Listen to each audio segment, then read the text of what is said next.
ঝাড়খণ্ড থেকে পাহাড়ি জলনামায় তলিয়ে গেল মুর্শিদাবাদের ফারাক্কা ব্লকের নিশিন্দ্রার কাটানের রাস্তা।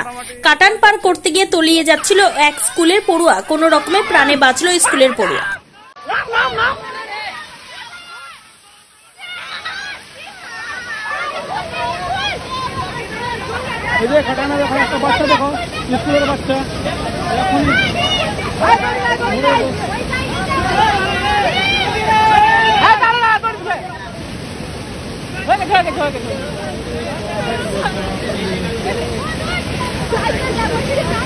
साइकिल डॉक्टर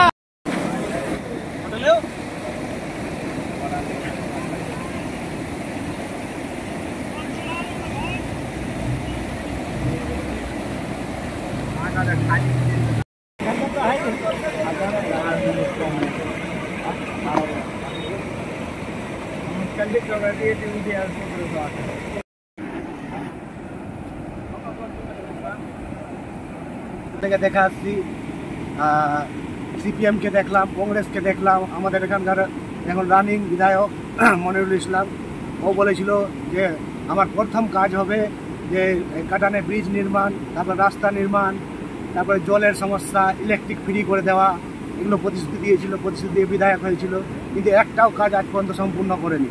এই যে রাস্তা